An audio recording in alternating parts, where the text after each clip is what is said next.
Sunday morning, boys and girls, and welcome to St. Mark's Methodist Church and Children's Moments with Miss Robin. Today I have a message that I heard from Facebook, and it was sent to me by my niece Carrie, and it was done by a man named John Hensley, and I thought you would enjoy his thoughts today. And it starts out with I'm going to show you this baseball. It's a nice baseball. How many of you guys like to play with baseballs? Now, my husband is a big ball player, and we have lots of baseballs in our house, and he tells me that this baseball is worth about $5. Well, boys and girls, what if I put this baseball not in my hands worth $5, but put it in the hands of, Stephen Strasburg? How much do you think it would be worth then?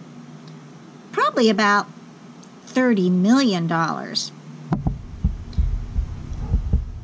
I have a football. Now it's not a real football, but if it was a real football, in my hands, this football might be worth, about $10. But what if I put this football in the hands of Peyton Manning? Whoa, now it's worth about $50 or $60 million. There's a golf club.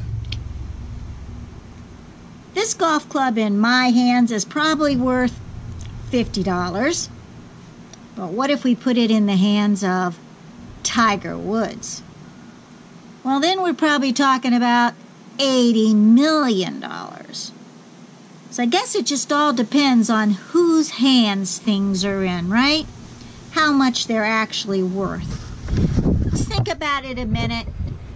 I'm thinking about a stick, a rod, a staff. In my hands, what could I do with that? Maybe fight off some dogs. Maybe I could play with it. Oh no, I could throw it to my dog. But what about a rod in the hands of Moses? He freed the Israelites. He parted the Red Sea. Depends on whose hands that stick is in, how much it's worth. How about a slingshot? Now, if I have a slingshot in my hands, you know what it is? A kid's toy, and probably what's going to happen is I'm going to shoot myself with it. But what about if it was in King David's hand? Then it kills a giant. How about 2 fishes and 5 loaves of bread? I might be able to have some family over and feed a few people with that. But 2 fishes, 5 loaves of bread in Jesus' hand, why, he fed 5,000 people. How about 2 nails, boys and girls? If you gave me 2 nails in my hands, what do you think I could do with it? Maybe I could use them to build a birdhouse. Maybe I could use them to hang a picture up.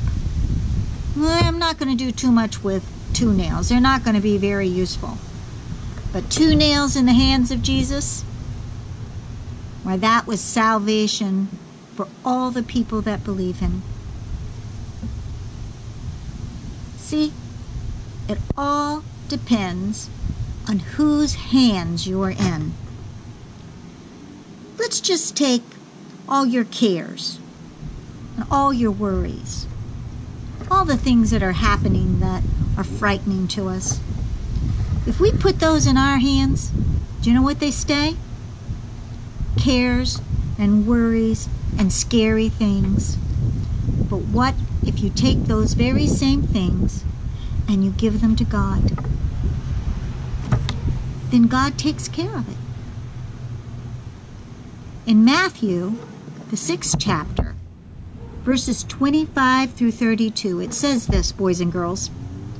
Therefore I tell you, do not worry about your life, not about what you will eat or what you'll drink, or about your body, or what you'll wear.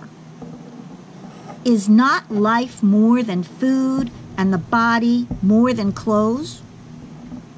Look at the birds of the air.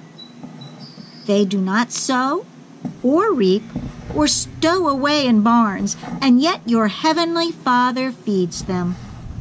Are you not much more valuable than they are? Can any one of you, by worrying, add a single hour to your life? And why do you worry about clothes? See how the flowers of the field grow? They do not labor or spin, yet I tell you that not even Solomon in all his splendor was dressed like one of these. If that is how God clothes the grass of the field, which is here today and tomorrow thrown into the fire, will he not much more clothe you? You of little faith. So do not worry. Don't say, "What shall I eat?